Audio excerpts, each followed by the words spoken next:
I said, well, I think the answer's there, and I think it's Bitcoin. The US government and the UK government invented it. Raoul, who's a notorious Bitcoin bull, has been telling people to stay away from altcoins like XRP and ADA, saying things like XRP, it's like from two bull markets ago.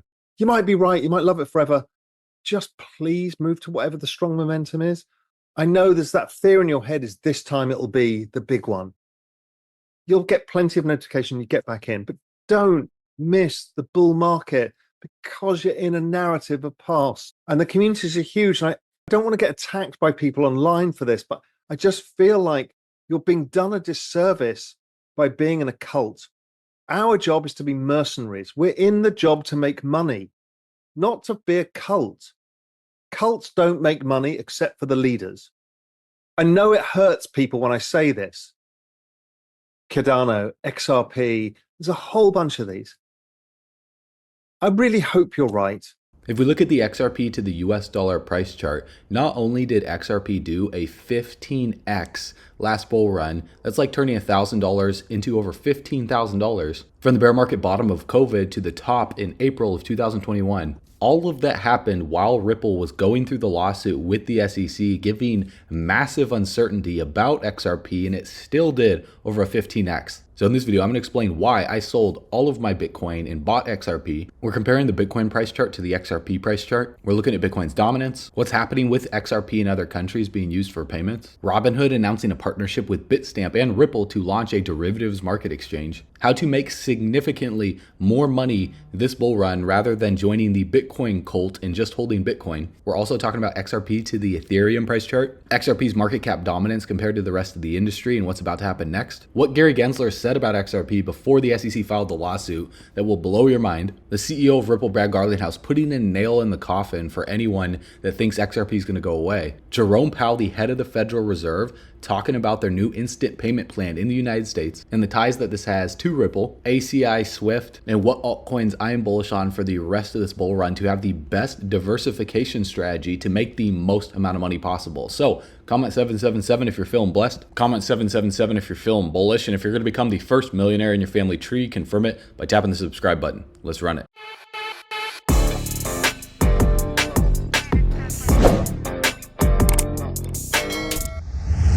All right, bull runners, welcome back to the channel. So today's a great day in the crypto market. Over the past 7 days, Bitcoin is up 7.9%, XRP is up 9.9%, and the vast majority of altcoins are up. So we got a lot to talk about in this video because over the past 24 hours, we're seeing a big recovery across the board. And in this video, we have to unpackage this clip that was posted by Charles Hoskinson and Good Morning Crypto saying, "So Brad Garlinghouse, when are we going to the secret cult meeting? I never got the memo from Raoul." This was posted last month, and this got a lot of flack online, especially from ADA holders and XRP holders. Now, I do agree partially with what he said, where we're not here to join cults, we're here to make money. I completely disagree with what he says about XRP because he didn't mention anything about utility and what I'm going to be sharing with you over the next few minutes. So please pay close attention because we got a lot to unpackage. He just said that XRP is from a few bull runs ago, as if that's a bad thing. In my opinion, that's actually the best thing, and that proves longevity in the crypto market. Whereas if we go back on the way back machine and we go to December of 2017,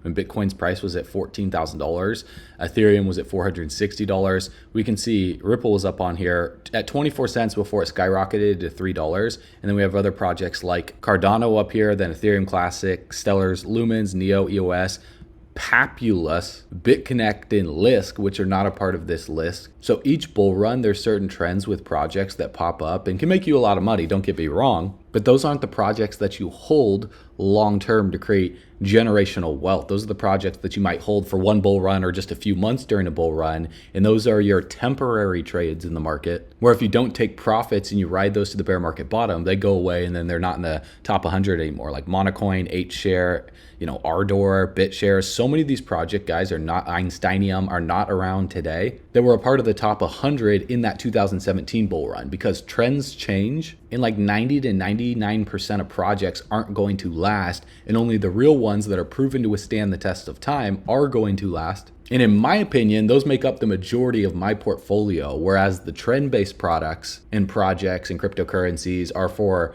day-to-day trading, week to week or month to month, but not year to year for multiple bull runs to risk my capital, because if over 90 to 99% are going to fail, then it's not smart to diversify across the board into risky stuff for the long term. Now, again, I'm not a financial advisor. You should always consult your financial advisor. Crypto's risky, and you could lose money in these markets, even holding Bitcoin or holding XRP. You're a full-grown adult. You obviously understand that. I don't have to insult your intelligence here. These videos are purely for education, informational purposes only. And my goal by the end of this video is to provide you with enough information to point you in the right direction, to help you do your own research so you don't just blindly believe me.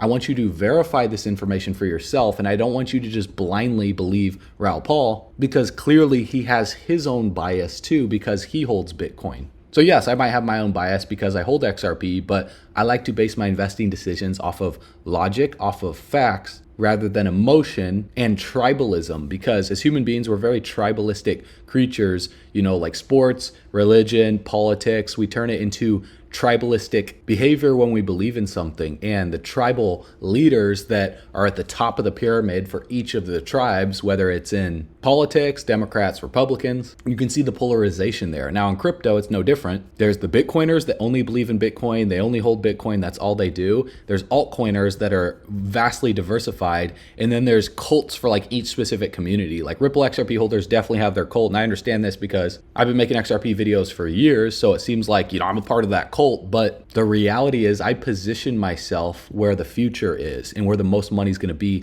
long term, not in the short term in the day to day, because obviously, XRP hasn't performed as well as Bitcoin. So that's undeniable. Bitcoin has done very well. In fact, I actually bought Bitcoin back in again around $16,000 to $17,000. So I bought a lot of Bitcoin back in January of 2023, and I sold my Bitcoin on this run up into the ETF news, and I got a really good gain on that. And I rotated that into some of the top performing altcoins. And I'm not here to toot my own horn because I know you don't care. I'm here to provide you with the best information, but I was able to accumulate Solana between like $8 to $12. Now it's at $134. I accumulated Avalanche before the major run up, Chainlink as well too. So a lot of these top projects, Near Protocol was one of my biggest ones, Caspa as well too, Internet Computer I was talking about around $3 to $4. So XRP isn't the end all be all, but I do think is the best project in crypto out of all of these. And so I have about 10 different points I want to run through with you guys to pay very close attention to. And so point number one is price action, right? Because a lot of people in the space, newbies in the crypto space, they only pay attention to price. And if price isn't moving, they assume that the project is trash because they're just looking at price when they're not looking at other stuff. So when we look at Bitcoin's price action has outperformed XRP, but that doesn't mean that it's a better buy than XRP, because investing is very, very simple.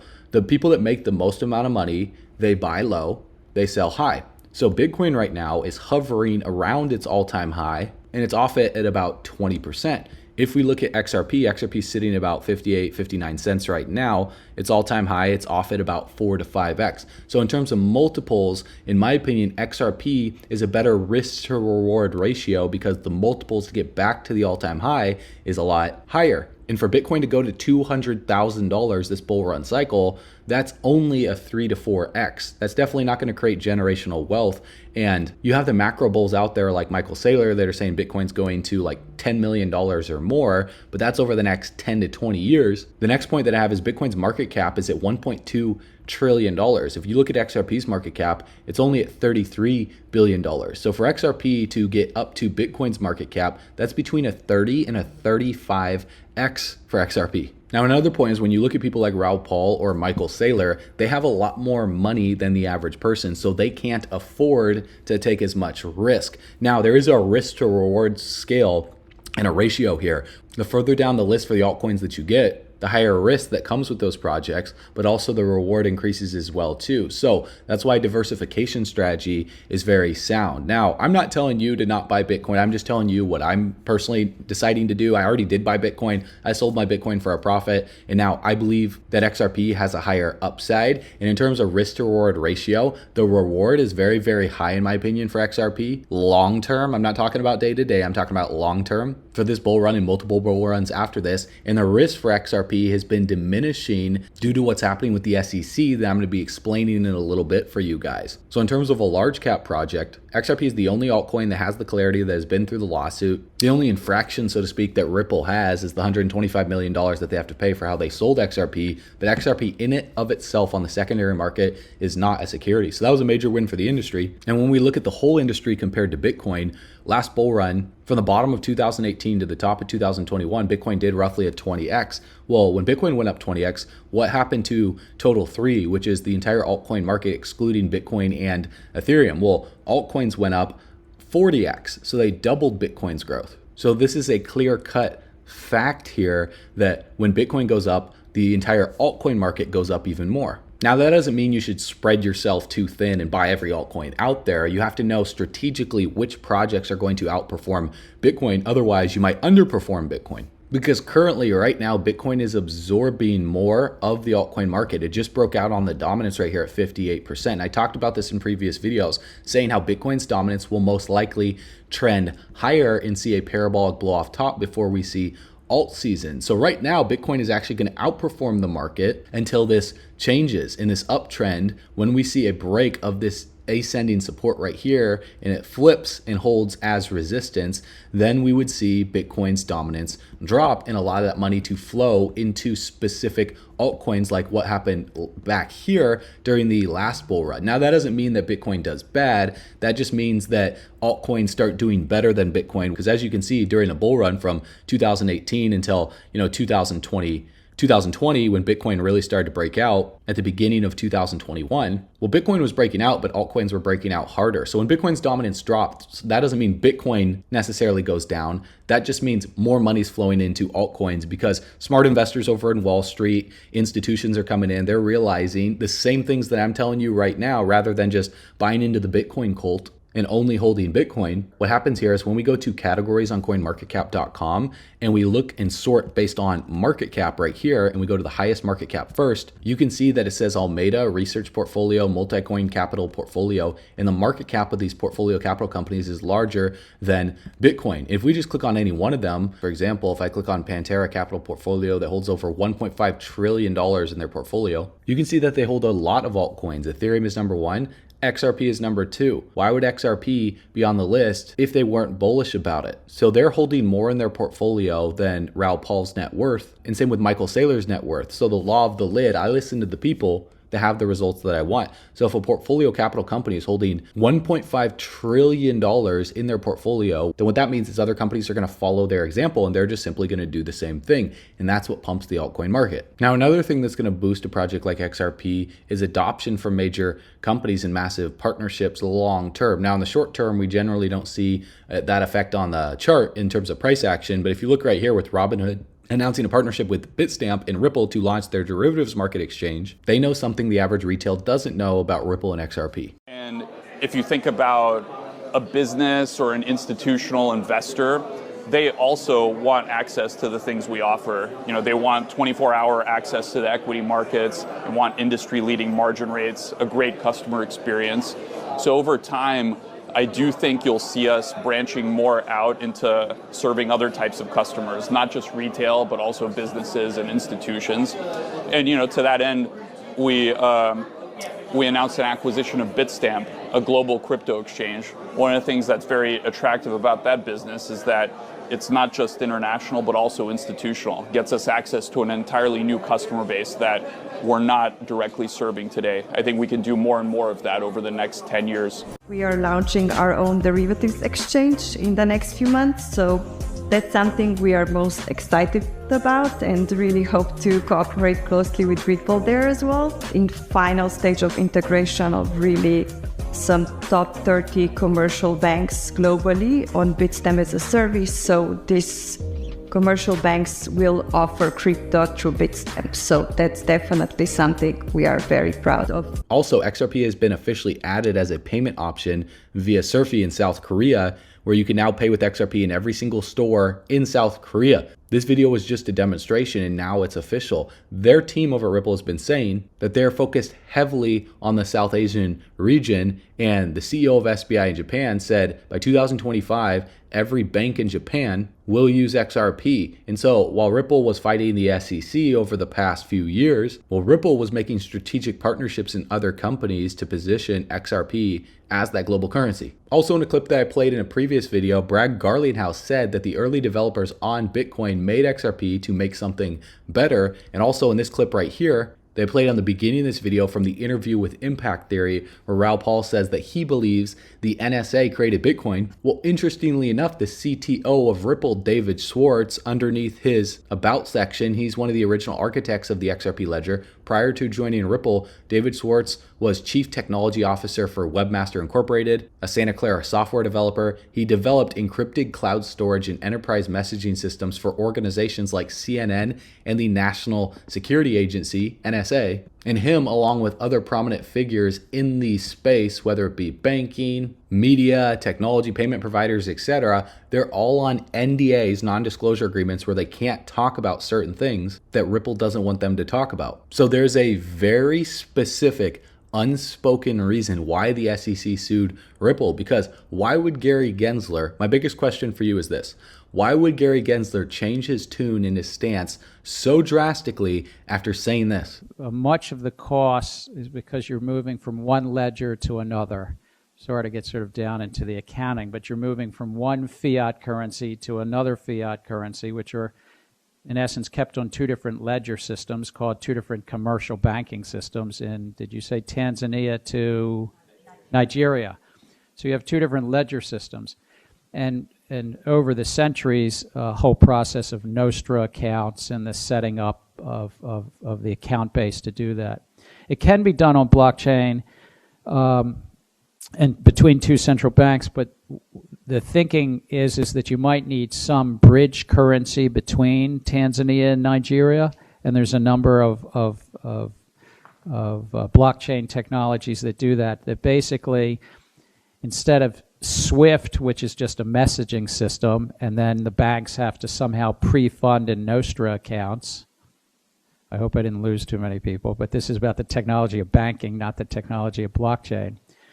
But to go between Tanzania and Nigeria, you need somebody to bear some counterparty risk that the ledgers both move and are adjusted at the same time. And usually it's a bank that is in both countries. You could use blockchain, but the current thinking is you need a bridge currency in between, and that bridge could be a stable value that's backed by the U.S. dollar or the euro. It could be a currency even like Ripple has an alternative. It's just piloted in May, so it's not yet up in any enterprise-wide level, but that you might need something to basically hop, skip, jump. Tanzania, I don't know the currency in Tanzania, but Tanzanian currency to skip to Nigeria, you might need something in the middle, which is called a bridge currency on the blockchain. So the SEC not only wasted hundreds of millions of dollars, even billions of dollars for other companies, years of time for Ripple, harming millions of investors, providing no clarity about anything. Then they pulled the oops, didn't mean to card. Paul Grewal posted this with a document that they came out saying the SEC regrets any confusion it may have invited. So it's absolutely BS when they say they didn't mean to, because here's multiple clips of Gary Gensler saying, I think there's been clarity for years. I'm not going to speak about one. I'm not going to speak to any one matter. I'm not going to get into any one company or one token. But I can't speak about any possible investigations. And I'm not speaking to all the other tokens. But I'm not going to get into any one filing because I'm not going to talk about any one of these tokens. I can't speak to any one case or any one situation. Could you speak to the Ethereum issue?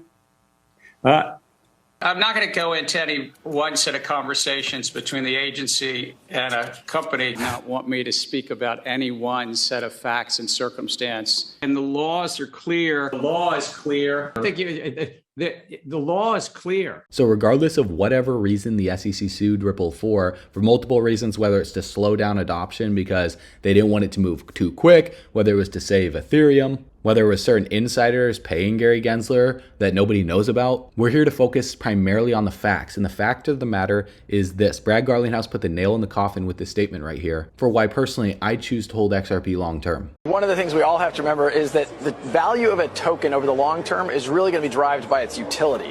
What problem is it solving? How big is that problem? How many customers do you have?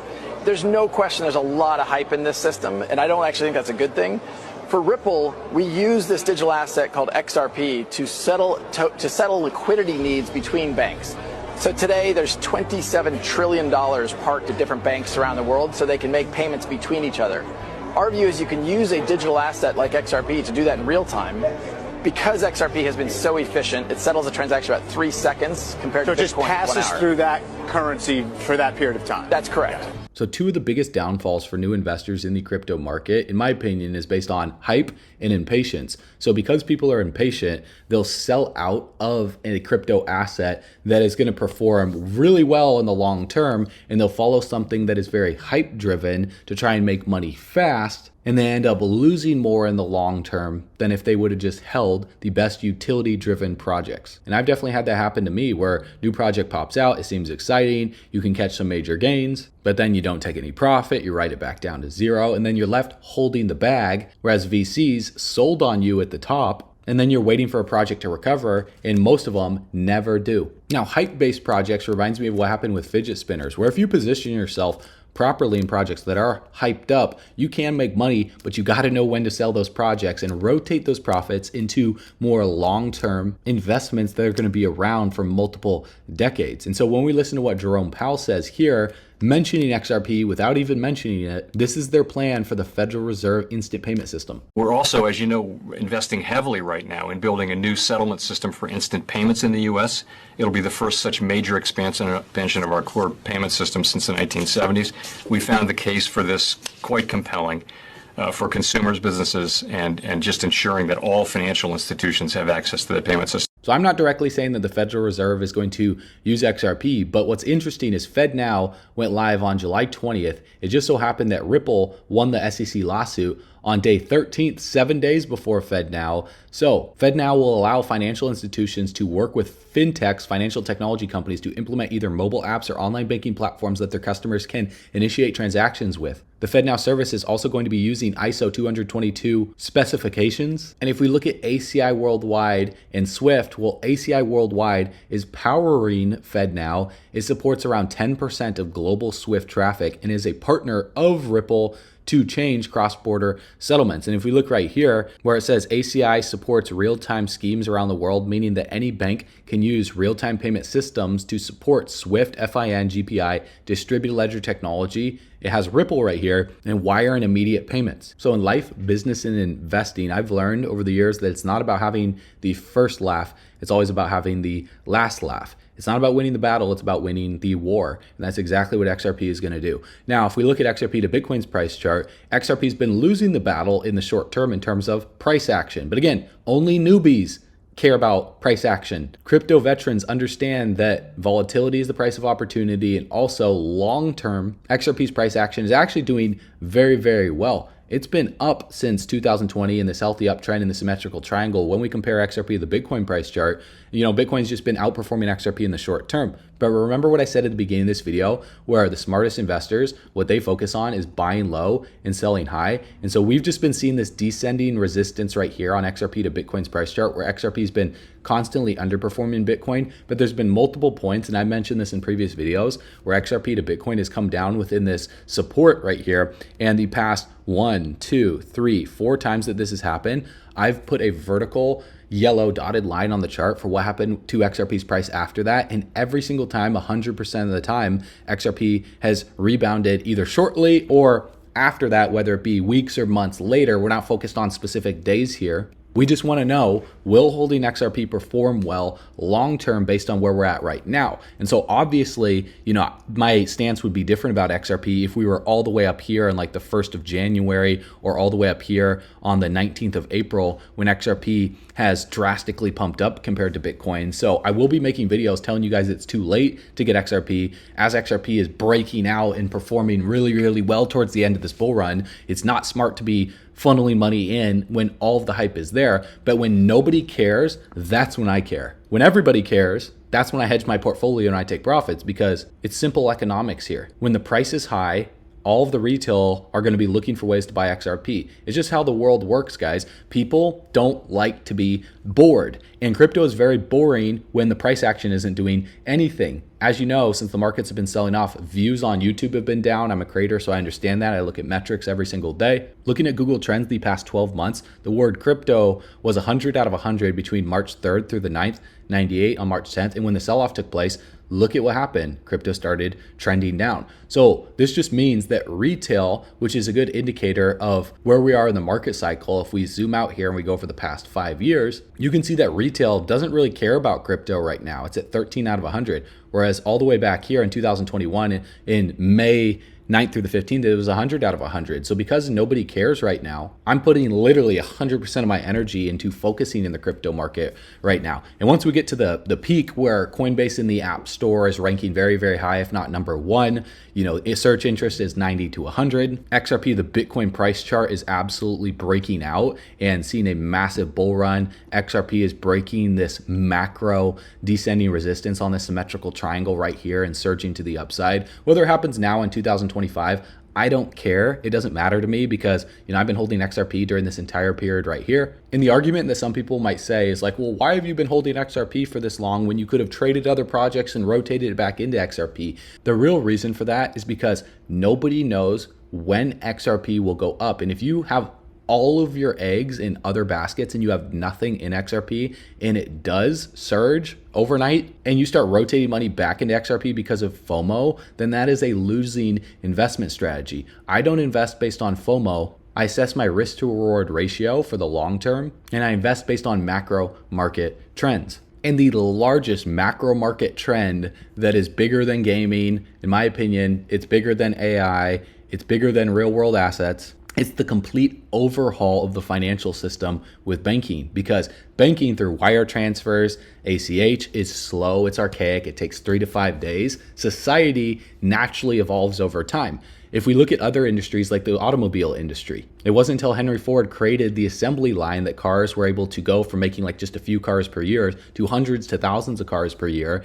And you slowly had to transition the belief system of everyday people of scooping up poop off of the road with a shovel from their horse to then buying a car and trusting that this car was going to get you to point A to point Z by putting gas in it rather than feeding your horse grain. In order to get people to shift from a dumb phone to a smartphone, that took time. My mom, it took her forever to get a smartphone. She just kept saying, I just have a dumb phone. I don't know how those things work. Technology is too complicated. And so a lot of these banks right now are saying that about the blockchain technology, distributed ledger technology. They're like, we don't know. But once they see the bigger banks like JP Morgan Chase, Wells Fargo, Bank of America, Santander, HSBC, etc., jump on board, and the central banks then start to tell them to do that. Otherwise, they get left behind, because when you have a bank and another bank across the street, if one bank is offering instant payments at a fraction of the cost as what this bank is going to charge you $20 for a wire transfer that takes 3 to 5 days, and this bank can do it in seconds, same day transfer at a fraction of the cost, this bank's going to go out of business because this one provides a better service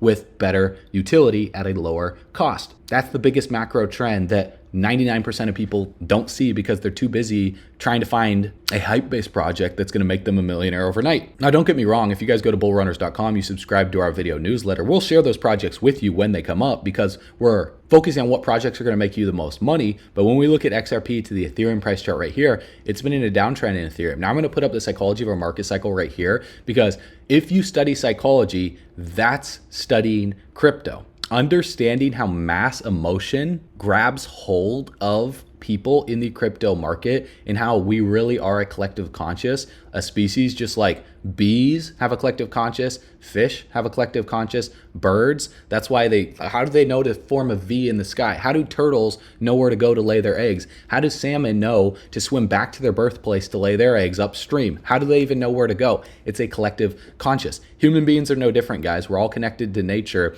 and all of the movies have been trying to tell us that. Even Lion King, it's the circle of life, right? And so crypto, when we relate it to that sort of philosophy of the hive mind, well, what happens when we get out of this depression stage that we've been in right now for XRP compared to the rest of the market? Where do we go into? We go into disbelief. So in my opinion, when XRP starts to rip and we start to see the culmination of everything that I've just shared with you, from Fed Now, central bank adoption, Ripple stablecoin launching, inevitable XRP ETF. I mean, if Grayscale just added XRP to their portfolio, you have XRP ETPs, what's going to stop BlackRock from getting on board? Then we see XRP start to break out, and the chart looks something like this. We see massive breakouts followed by consolidation patterns right here, and then ultimately blow off tops in the later stage of this bull run. And comparing XRP to Ethereum, we saw the same thing happen for ICP to the US dollar that I shared with you guys in a previous video, where we see this massive downtrend in the psychology of a market cycle: anxiety, denial, panic, capitulation, anger, and then you see depression all the way down here. And this is when I was accumulating ICP,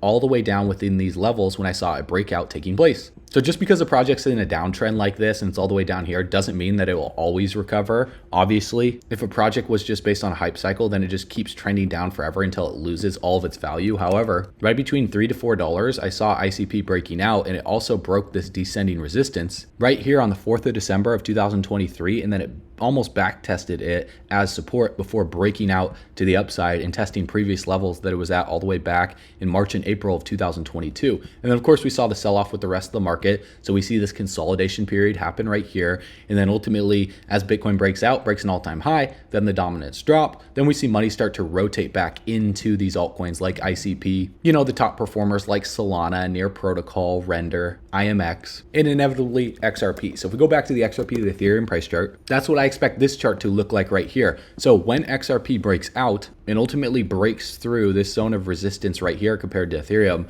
the breakout is going to be rapid, it's going to be sudden. And if you're waiting to get in on this breakout, this is how people usually end up buying, you know, the peaks of the breakouts before retracements and sell-offs take place, and then they end up selling out because they're having to wait months during this phase right here, just like what's happening with ICP right now, or what's been happening with the overall crypto market since March, right? It's been March, April, May, June, July. It's been like 6-7 months where the crypto market's been going down. So you guys, in my opinion, it's not smart to wait for this to take place, because then you're left buying tops, selling bottoms, and then the vicious cycle repeats itself and you wonder why you lose money. Right now, we've seen XRP to Ethereum start breaking out since the 3rd of June, and we've been in this uptrend right here. Now, that doesn't mean that we're just going to go up right away. You know, we could see a double bottom like this happen and then start working our way out of here in 2025. But risk to reward ratio, we don't need to buy the exact bottom. We don't need to sell the exact top. As long as we can get close to the bottom, then that's the best possible move. I was accumulating more XRP down within these levels. Even right now, it's not a bad price point to accumulate some more XRP right now, because we're still within these levels right here that XRP was in comparison to Ethereum. Now also, if we're looking at XRP's market cap dominance, we're at 1.6%. I talked about this in previous videos, and so far it's playing out exactly as planned. We came back down to back test this yellow horizontal rectangle right here as support, as we did multiple times in the past. We did this back here, you know, through that last bull run. We also did it back here in February 2017. And then XRP erupts fast. It explodes very, very quick. You guys can see these massive green candles come in fast. So a lot of the times, you know, when you see a buildup like this taking place, this is a massive bullish indicator that XRP is getting ready to do something similar to what it did in the past. And when we see a green candle come in fast compared to the dominance, we see money rotate out of a lot of the low cap projects that aren't going to last multiple bull runs, like I showed you guys at the beginning of this video on the Wayback Machine, and it rotates into the top large cap picks. And then we see projects like XRP, you know, we see Chainlink start doing well, Solana start doing well, Near Protocol start doing well, even Bitcoin starts to see a large chunk of that capital. However, just like I showed you right here, Bitcoin did a 20x during the last bull run, altcoins did 40x. The top altcoins, kind of like the Magnificent Seven or the Big Seven in terms of the stock market, absorb the majority of that. And now that we have the S&P 500 retesting the all-time high, it even breached the all-time high. It's currently pulling back right now. If the S&P 500 and the rest of the stock market and the Dow starts to break out and trend and form new highs based on global liquidity increasing, then a lot of liquidity is going to flow into the crypto market as well too. And so this is the perfect storm of opportunity right now, in my opinion. Obviously, it does present its own risks, because we do have the Fed meeting coming up tomorrow, and Jerome Powell is going to come out, lower interest rates. So in the short term, obviously err on the side of caution right here, because this rally right right before the meeting. When Jerome Powell comes out, gives that speech, there's going to be massive volatility, potentially to the downside. So we could see Bitcoin crash back down below 60K. It's definitely possible. And that obviously would affect XRP and the rest of the market. And so in the short term, that volatility for Bitcoin is what shakes a lot of people out of the market. So we still aren't in a downtrend right now. And if Bitcoin keeps pushing up and gets rejected from this resistance and trades back down to the downside during this Fed meeting, this is where we could see a flash crash happen in the market for one final back test of these levels that we saw back here in the 2nd of September and also the 5th of August and also the 1st of July. We could come back down within this level as another back test before we see another bounce in the market to the upside. And then ultimately, depending on what Jerome Powell's stance is, will determine if we start to make the market recovery and finally break this descending resistance in the macro to trend up closer to election, or if we see a continuation to the downside for a long, more brutal consolidation period before crypto makes a recovery, similar to what happened where we saw, this sell-off right here from June of 2019 until the recovery in November of 2020. If that's the case right here, and we see the crypto market bleed out for the next few months, then you have to be willing to stomach that volatility too. So regardless of whatever happens, because virtually nobody knows, guys, the smartest minds in the world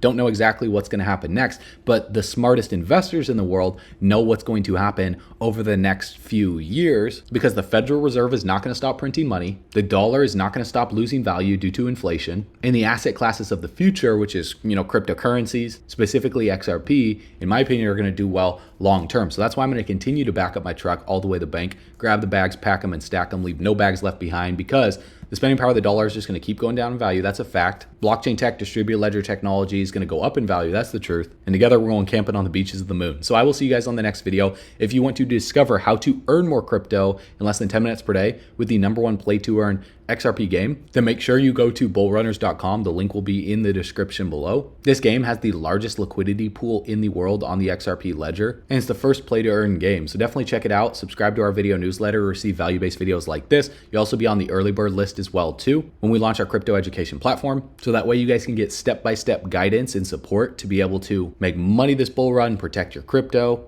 increase your knowledge, and also increase your network, because your net worth determines your net worth. So I appreciate you guys for watching this video. I will see you on the next one. As always, you know what to do. Stay bullish.